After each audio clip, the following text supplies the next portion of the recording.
आज हम लोग 100 अंक हिंदी के चैप्टर संख्या 4 गद्य खंड का चैप्टर संख्या 4 पर चर्चा करेंगे। और चैप्टर संख्या 4 का नाम है अर्धनारीश्वर। और अर्धनारीश्वर साहित्य की विधा के निबंध की श्रेणी में रखा गया है। मतलब आज जिस टॉपिक को चर्चा हम लोग करने वाले हैं, जिस चैप्टर पर हमारी परिचर्चा होगी, चैप्टर का नाम होगा अर्धनारीश्वर। और अर्धनारीश्वर के लेखक हैं रामधारी सिंह दिनकर। और आपको पता है कि रामधारी सिंह दिनकर को राष्ट्र कवि का दर्जा प्राप्त है, राष्ट्र कवि का सम्मान प्राप्त है। तो एक नंबर का एक प्रश्न पूछ सकता है कि अर्धनारीश्वर के लेखक कौन है, तो आपका उत्तर होगा रामधारी सिंह दिनकर। और दिनकर राष्ट्र कवि के सम्मान से सम्मानित है। और साहित्य की विधा क्या है, तो आपको बता दें अर्धनारीश्वर साहित्य के विधा में निबंध की श्रेणी में रखा गया है। तो आइए निबंध को पढ़ने से पहले, निबंध पर परिचर्चा करने से पहले हम लोग राष्ट्र कवि रामधारी सिंह दिनकर के जीवन चरित्र पर चर्चा करें कि कौन थे रामधारी सिंह दिनकर, उनके बारे में विशेष क्या है। तो आप लिखेंगे राष्ट्र कवि रामधारी सिंह दिनकर हिंदी साहित्य के आधुनिक काल के एक महान कवि। राष्ट्र कवि रामधारी सिंह दिनकर हिंदी साहित्य के आधुनिक काल के एक महान कवि हैं, जिनका जन्म 23 सितंबर 1908 ईस्वी के बिहार के बेगूसराय जिला के सिमरिया नामक गांव में हुआ था। 1908 ईस्वी में बिहार के बेगूसराय जिला के सिमरिया गांव में हुआ था। आप सबको पता है कि बेगूसराय बिहार का एक जिला है। इस बेगूसराय जिला में ही बरौनी शहर है, जहां पर फर्टिलाइजर बनाने का कारखाना है। साथ साथ यहाँ पर इंडियन रिफाइनरी भी है, बरौनी तेल शोधनशाला, जहां पर पेट्रोलियम की सफाई होती है, डीजल, पेट्रोल, मट्टी तेल, ये सब का निर्माण होता है। इनका निधन 24 अप्रैल 1974 ईस्वी में हो गई। और आपको पता है ना, 1974 में छात्र आंदोलन हुआ था, उस साल ही इनकी मृत्यु हुई। इनके पिता का नाम रवि सिंह या बाबू रवि सिंह और माता का नाम मनरूप देवी था। इन्होंने मोकामा हाई स्कूल से मैट्रिक की परीक्षा पास किया था। मोकामा हाई स्कूल से मैट्रिक की परीक्षा क्या किया था, पास किया था। और इन्होंने 1932 में, कब 1932 में बीए ऑनर्स इतिहास विषय से किया था। कहने का मतलब यह है कि रामधारी सिंह दिनकर स्नातक माने बीए किस विषय से ऑनर्स विषय, इतिहास से ऑनर्स, हिस्ट्री ऑनर्स। शिक्षा पूरी हो जाने के बाद इन्होंने अपने जीविकोपार्जन के लिए कई सेवाओं को चयन किया। जैसे सबसे पहले इन्होंने बरबीघा हाई स्कूल में, जो बेगूसराय जिला में ही पड़ता है, बरबीघा स्कूल में, हाई स्कूल में प्राध्यापक माने टीचर बने। उसका सब रजिस्ट्रार, और सभी जानता है कि सब रजिस्ट्रार बिहार के सीतामढ़ी जिला के थे, बने थे। तो मतलब सब रजिस्ट्रार के पद पर गए। बिहार विश्वविद्यालय, पूरा नाम है बाबा साहब भीमराव अंबेडकर बिहार विश्वविद्यालय। तो बिहार विश्वविद्यालय में हिंदी के प्रोफेसर भी रहे हैं। ठीक है। भागलपुर विश्वविद्यालय, मतलब तिलक माझी विश्वविद्यालय भागलपुर, नाम है तिलक माझी। भागलपुर विश्वविद्यालय में उप कुलपति, मतलब कुलपति होता है राज्यपाल, राज्यपाल के बाद जो सेकेंड पद होता है यूनिवर्सिटी में, ये उप कुलपति के पद पर थे। भारत सरकार के यहां हिंदी के सलाहकार के रूप में भी काम किया था। इनकी जो पहली कविता थी उसका नाम था प्रणभंग। रामधारी सिंह दिनकर की जो पहली कविता थी नाम क्या था? प्रणभंग। 3 बार राज्यसभा के सदस्य रहे।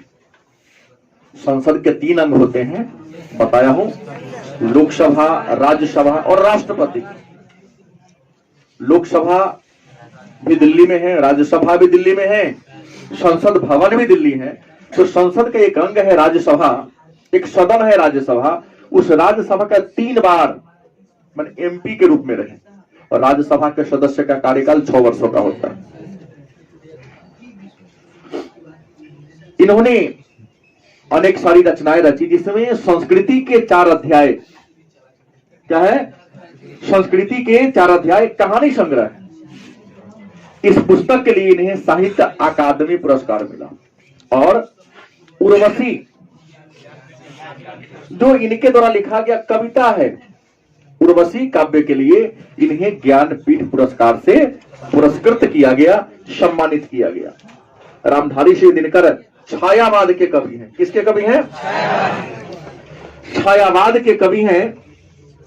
और आपको बता दें, इन्होंने अनेक सारे कहानी और कविता लिखा है। इनके द्वारा लिखा गया प्रमुख कविता की नाम कर ले, कविता की बात करें तो प्रणभंग, रेणुका, हुंकार, कुरुक्षेत्र, रश्मिरथी, उर्वशी, नील कुसुम, परशुराम की प्रतीक्षा, क्या होगा? परशुराम की प्रतीक्षा, और हारे को हरिनाम, इनके द्वारा लिखा गया प्रमुख कविता है, काव्य संग्रह है। इन्होंने कुछ कहानी, गद्य भी रचना भी लिखा, और इनके द्वारा लिखा गया, मतलब रामधारी सिंह दिनकर के द्वारा लिखा गया प्रमुख कविता है अर्धनारीश्वर, संस्कृति के 4 अध्याय, शुद्ध कविता की खोज और दिनकर की डायरी। इसके अलावा और भी है, लेकिन ये ज्यादा क्या है? महत्वपूर्ण। आज हम लोग रामधारी सिंह दिनकर के द्वारा लिखे गए एक निबंध पर चर्चा करेंगे, जिसका नाम होगा अर्धनारीश्वर। क्या नाम होगा? अर्धनारीश्वर। और आप सबको शायद पता है कि अर्धनारीश्वर मतलब वह मूर्ति जिसका आधा अंग नर का हो और आधा अंग नारी का हो। तो आधा अंग नर का हो और आधा अंग किसका हो? नारी का हो, तो उसे अर्धनारीश्वर कहा। और आप सबको ये भी बता दिया हूं, ये आपको पता भी होगा कि अर्धनारीश्वर की कल्पना गुप्त काल में की गई। नहीं, गुप्त काल में शिव और पार्वती को मिलाकर, किसे? शिव और पार्वती को मिलाकर एक नया ईश्वर की, एक नया अवतार की कल्पना की गई, जिसका नाम पर अर्धनारीश्वर। और शिव और विष्णु को मिलाकर हरिहर भगवान की कल्पना की गई थी गुप्त काल में। इतिहास क्या है? सारे विषय का नॉलेज होना जरूरी है, तो काम चलेगा, ज्यादा अच्छा होगा। और इस निबंध में कवि ने अर्धनारीश्वर शिव और पार्वती के कल्पित रूप को माना है।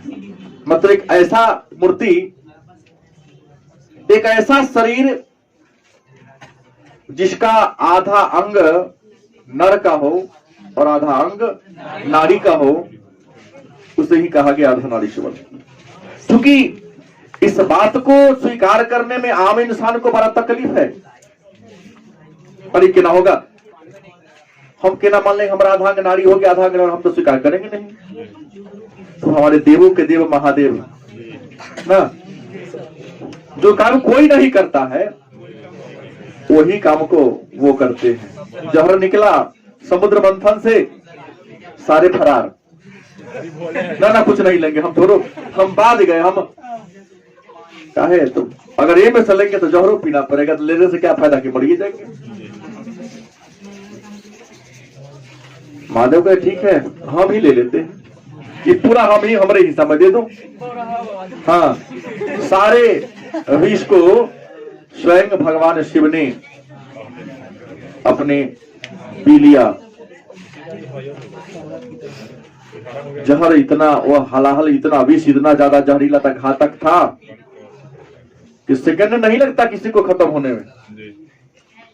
माता पार्वती, स्त्री को शक्ति कहा जाता है, यहां पर आकर के थोड़ा सा ठहर गई, रोक दी, नहीं ज्यादा जाहिर है। वो विष के प्रभाव से शिव के कंठ, उस जहर के प्रभाव से शिव के कंठ का रंग नीला हो गया, उस ऋषि का नाम पड़ेगा नीलकंठ। लेकिन उस जहर को रोकने का भी काम किसी की ने किया, तो स्त्री माता पार्वती ने किया। स्त्री शक्ति का प्रतीक। विद्वान कहते हैं कि शिव सब के समान है, यदि शिव के पास सात शक्ति न हो। केवल शिव की पूजा कर लेते हो, माता पार्वती की पूजा नहीं करते हो, तो मिलवो करेगा नहीं मिलेगा। गोस्वामी तुलसीदास बेचारे परेशान थे, कोई सहायता नहीं करने वाला था, तो गए सीता माता के पास, कबहू का अम्ब अवसर पाई बनाया हूं, कहीं अवसर पाकर हमारी जो व्यथा है, कष्ट है, दुख है, प्रभु श्री राम के चरणों में सुनाना। क्योंकि सबको पता है कि डायरेक्ट जाएंगे तो गड़बड़ा जाएगा, और हर पति अपने पत्नी के बातों को टालते नहीं है, प्रिय होते हैं, तो उसके माध्यम से कहवाने का काम किया। तो यहाँ अर्धनारीश्वर एक कल्पित रूप है, एक कल्पना किया गया रूप है। किसका? तो शिव और पार्वती का।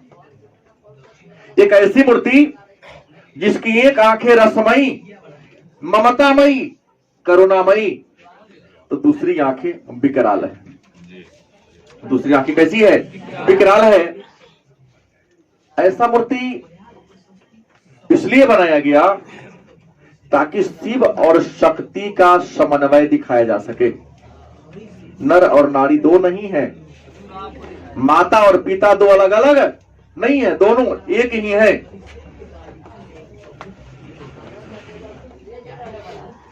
कभी कहते हैं कि ऐसा दिखाने के पीछे क्या उद्देश्य था कि नारी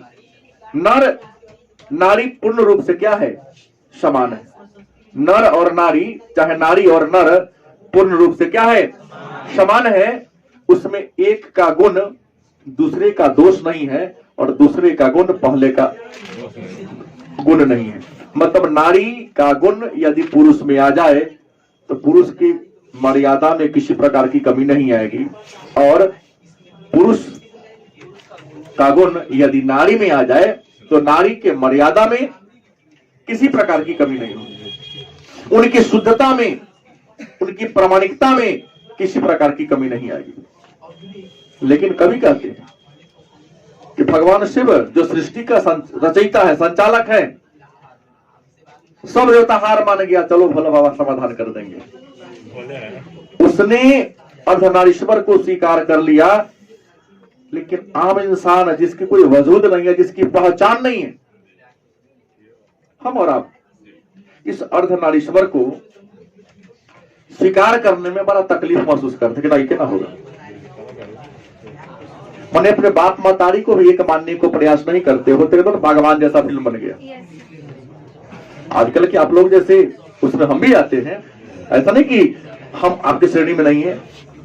तो बाप मातारी को क्या किया? जब तक दुधारी गाय था लेता रहा, जब नौकरी छूटी तो कहा कि हिस्सा बांट लिया, कि पूरा दिन बाप मातारी दोनों को अलग अलग कर दिया। देखो सिनेमा तो पता होगा, जबकि माता पिता दोनों क्या है? एक है, दोनों कोई अंतर नहीं है, कोई भेदभाव नहीं है। कवि लिखते हैं सृष्टि में किसी प्रकार का विवाद नहीं होता यदि नर और नारी दोनों समान होते। गलत कि सही? कभी कहते हैं परमात्मा ने जब नर और नारी का बंटवारा कर रहा था तो एक बार कम से कम राय पूछ लेनी चाहिए थी, शायद राय नहीं पूछा।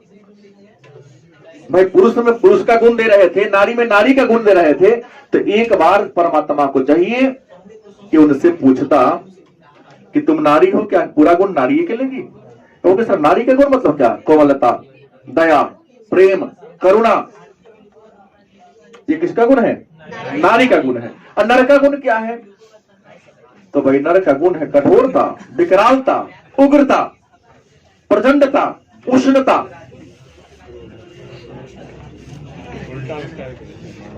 नहीं, जहां एक अंटार्कटिका महासागर है तो दूसरा ज्वालामुखी के समान। तो कहते हैं कि कवि ने राय नहीं पूछी, न पुरुष से न नारी, सीधे उसका गुण दे दिया, जिसको चाहा चाहा वहां बैठा दिया। नर में नर वाला गुण बैठा दिया, नारी में नारी वाला गुण बैठा दिया। कहते हैं कि सूर्य में प्रकाश है, लेकिन उस प्रकाश में थोड़ी सी मधुरता होती, सूर्य की महत्ता और ज्यादा बढ़ जाती। चांदनी में भी प्रकाश है, लेकिन चांदनी के प्रकाश में थोड़ी सी गर्मी हो जाती तो चांदनी के प्रकाश का और थोड़ा महत्व क्या हो जाता, बढ़ जाता। मतलब शब्द अलग दिया, कहने का मतलब यह है कि नारी में थोड़ी सी नर का गुण हो जानी चाहिए और नर में थोड़ी सी। तो सृष्टि में कई प्रकार की जो बाधाएं हैं, विघ्न है, स्वतः ही क्या हो जाएगी, दूर हो जाएगी। आज के समाज में पुरुष अपने आप को धूप मानता है, सूर्य का प्रकाश मानता है, और तुम तो चांदनी हो, शीतल प्रकाश हो, ठंडा हो। नर अपने आप को ग्रीष्म मान लिया, माने हम गर्मी है, और नारी को बना दिया क्या, वर्षा। क्या बना दिया, वर्षा, कि तुम ठंडा देने वाली हो। नर कहता है कि मैं विधाता के द्वारा बनाया गया हूं, तंतु हूं, जिस तंतु से कपड़ा बनता है, और नारी तो उस कपड़ा को पहनने वाली के शरीर हो, क्योंकि हम तुम्हारी सुरक्षा प्रदान करते हैं। नर कहता कि हम कुलाल चलाने वाले बलिष्ठ हैं, बलवान हैं, जो अनाज को उपजाते हैं, और तुम क्या हो, मैं अनाज को ढो के लाता हूं, उसको साफ सुथरा करके सुरक्षित करने वाली एक रखती हूं। नर कहता कि हम नदी के प्रवाह हैं, तुम नदी हो, लेकिन नदी का प्रवाह कौन है, नर मतलब नर अपने आप को नदी का प्रवाह धारा कहता है, और नारी क्या है, तो उस प्रवाह में लहर है, जो हमरे में उठती हो, हमरे में क्या होती है, गिरती हो। नर ने अपने आप को क्या माना, नदी का प्रवाह, नदी का धारा मान लिया, और नारी को क्या माना, तो उस नदी के में उठने वाली क्या माना, लहर, कि लहर भी पानी से ही बनता है, और अंत में गिरता भी है तो कहां मिलता है। मतलब नारी का अस्तित्व में नर में है, शुरुआत और अंत में वही होता है। मनु ने भी लिखा कि नारी को स्वतंत्र नहीं रखा उसने, कहा कि जब ना लड़कियां जन्म लेती हैं तो बचपन में अपने पिता के सानिध्य में रहती हैं, विवाह के बाद पति के कंट्रोल में रहती है, और बूढ़ी हो जाती है तो अपने पुत्र के नियंत्रण में रहती है। नहीं, अगर समझते हो, मानते हो तो, नहीं तो विरोध करने वाले तो बहुत विरोध करना, ऐसा नहीं होता, ऐसा ही होता है, ऐसा होता है। मतलब नारी कहीं स्वतंत्र नहीं है। कभी कहते हैं कि जब विधाता ने नर नारी को बनाया होगा, कहते हैं इस धरती पर जो सबसे पहला नर आया था, नर नारी का जोड़ा, उसका नाम था, पुरुष का नाम था मनु, और महिला का नाम था शत्रुपा। कोई भेदभाव नहीं था। हाँ, धरती पर आने वाला जो पहला नर नारी का जोड़ा था, नर का नाम था मनु, नारी का नाम क्या था, शत्रुपा। कोई भेदभाव नहीं था, सब साथ मिलजुल कर आते थे, शिकार भी करते थे तो सब साथ मिलकर शिकार करने जाते थे। लेकिन कहते कि नारी की गुलामी, नारी की पराधीनता तब शुरू हुई जब कृषि का विकास हुआ। कृषि के विकास ने नारी को क्या बना दिया, पराधीन बना दिया, नारी को क्या बना दिया, गुलाम बना दिया। और कृषि का विकास नवपाषाण काल में हुआ। मतलब नारी की पराधीनता नवपाषाण काल से शुरू हुआ, क्योंकि कृषि के विकास ने नारी को घर के चार दीवारी के अंदर क्या कर दिया, जकड़ दिया, सिमट दिया, और पुरुष अपने आप को बाहर बना दिया। हमारे राजनीति शास्त्र के पिता, इसके बाद बता दे जीव विज्ञान के पिता अरस्तु भी कहते हैं कि बाहरी जीवन पुरुषों के लिए है, घरेलू संसार महिलाओं के लिए। उनका भी नारी के प्रति विचार ठीक ठाक शायद नहीं था। और जब तक विद्वान नहीं मानेंगे तब तक हम आप जैसे जाहिल लोग कैसे इस बात को मानेंगे। हम तो थोड़ा सा थोड़ा थोड़ा कुछ कुछ जानते हैं, ज्यादा तो जानते नहीं। आप लोग जैसे विद्वान होते तो इतना ही थोड़ी चिल्लाते ठंडी में। आज पुरुष प्रधान समाज मानता है कि नारी को फूल के समान आनंद और भार समझता है। जैसे फूल का माला अपने गर्दन में धारण कर लो तो क्या भारी लगेगा? नहीं लगेगा। लगेगा क्या? तो पुरुष प्रधान समाज नारी को फूल के माला के समान समझता है और प्रत्येक पति अपने पत्नी को उसी दृष्टि से देखता है जिस दृष्टि से लता अपने वृक्ष को देखती है। लता बन जाकर लौकी वाला पेड़, घिउरा के लाता होता है, लौका के लाता होता है। अब तुम कहते लौका के पेड़ लगा, लेकिन तुम्हारी गलती है ना। क्या लौका का पेड़ होता है, घिउरा का पेड़ होता है, क्या होता है? लता होता है, तो लताड़ता है। अगर उसे छोड़ दिया जाए तो किधरों भाग जाएगा। उस लता को सीधा दिशा पर ले जाने के लिए खंभे के सहारे की जरूरत पड़ती है। पुरुष ने अपने आप को क्या मान लिया? वृक्ष मान लिया। तो महिला उस वृक्ष में लिपट कर ऊपर बढ़ने वाली क्या मान ली? लता मान ली। मतलब महिला किसी के सानिध्य में रहकर, यहाँ के मैंने बहुत पहले ही कहा, मनु ने लिखा है, अभी तुम सब अपने पिता भाई के नियंत्रण में, चाहे तुमसे कैसा छोटे क्यों ना हो। इतना देर पहले कोचिंग से कहले भी तो लोग पूछ सकता है, क्या पूछता है ना। शादी हो जाएगी तो पति के नियंत्रण में रहना पड़ेगा, नहीं तो धर्म विरुद्ध रहना ही पड़ेगा। तुम जिस सोसाइटी में जीती हो, हमारे पूर्वज बड़े यही सिखाते। वृद्ध हो जाओगी तो वृद्ध होने के बाद आपको अपने पुत्र के कहने के अनुसार ही काम करना पड़ेगा। उसका विरोध करके तुम्हारा अस्तित्व ठीक ठाक नहीं रह पाएगा। न चाह के उसके बाद को क्या करना पड़ेगा? मानना पड़ेगा। कवि कहते हैं कि जब नारी की पराधीनता शुरू हुई तो नारी अपने अस्तित्व की अधिकारिणी भी नहीं है। नहीं, कई बार सब अपने अपने घर में देखते होंगे। बच्चों से प्रश्न करता हूं, बता रहा हूं, कभी कभी मम्मी खिसी आती होगी पिताजी पर, क्या है मेरा, हम सब नौकरानी की तरह काम करते, हमारा अधिकार इस घर में है क्या? तुरंत पैसा पकड़ तो सब हम खर्चा नहीं कर सकते। ऐसा होता है? सब तो तुम्हारा ही है। कहीं मैं संजोग से लेकर खर्चा कर दी, कहीं खर्चा की हमसे पूछी तो तुम अकेला ही मालिक है। हाँ, मालिक है, नाम के मालिक है।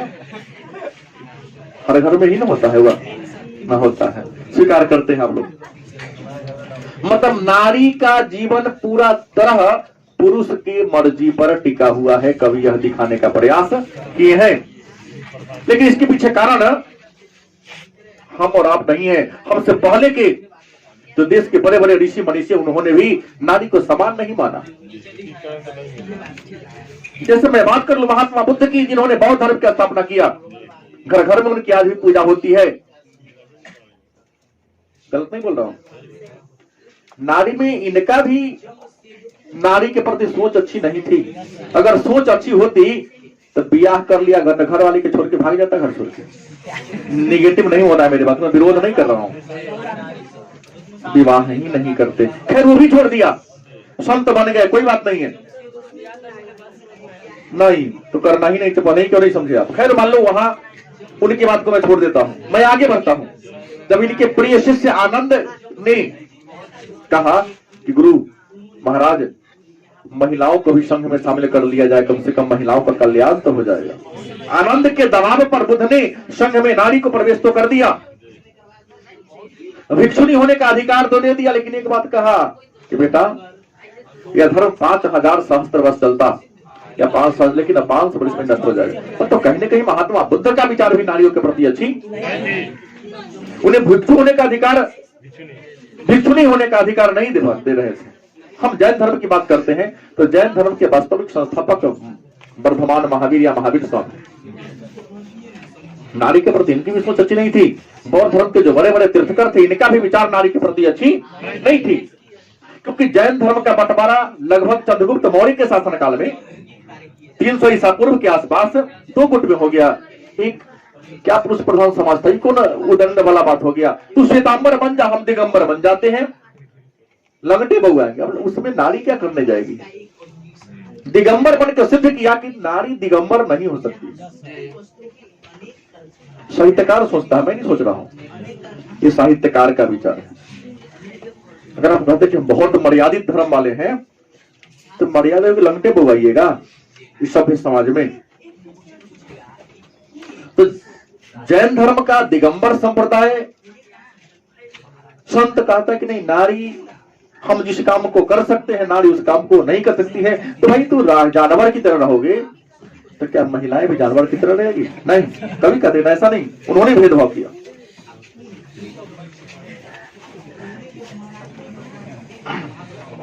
हमारे बहुत बड़े संत समाज सुधारक कबीर, जिनके लेखनी में कोई कमी नहीं है, प्रकाष्ठा है, साहित्य के सारे मूल बात को कबीरदास सुन लिए थे, लिखा।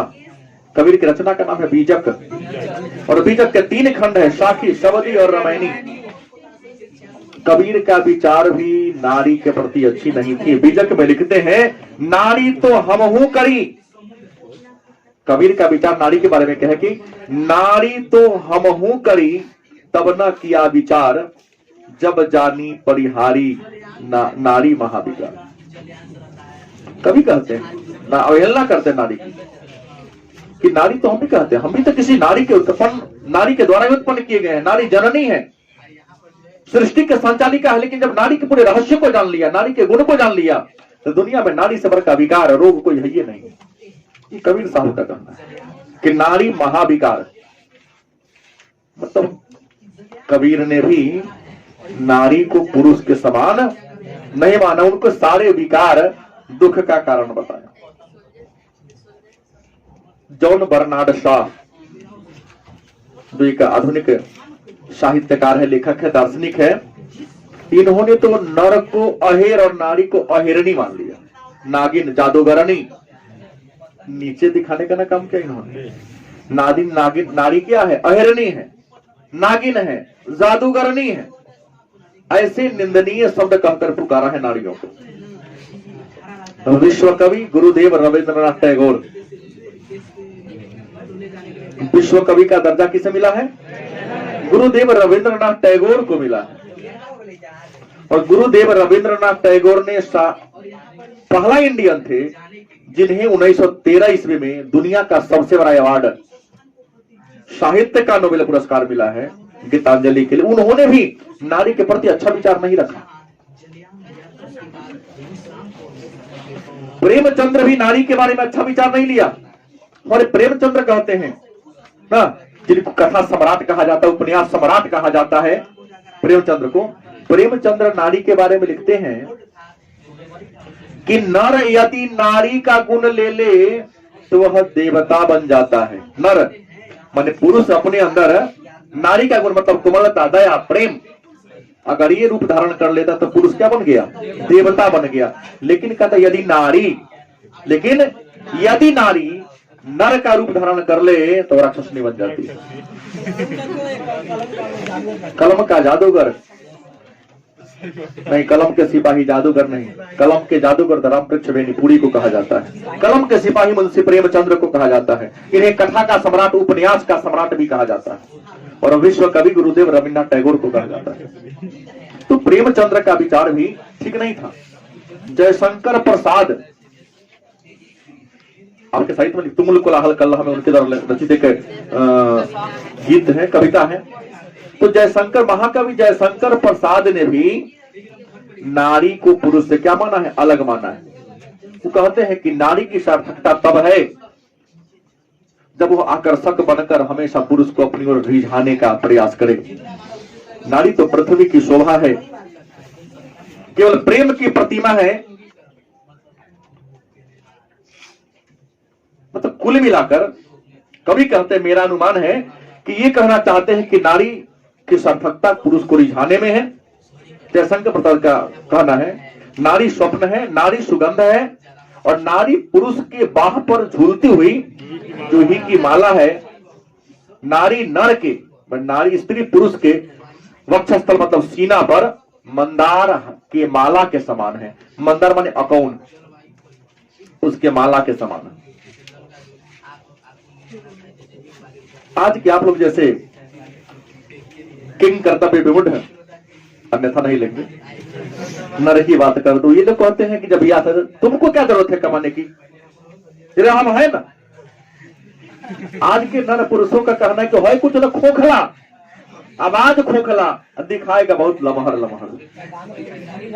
तो घर में रहो तो फॉर्च्यूनर खरीद दे वो, चलिए वही से बर्तन बने, ये घर से वो घर जाइए नहीं। हाँ हाँ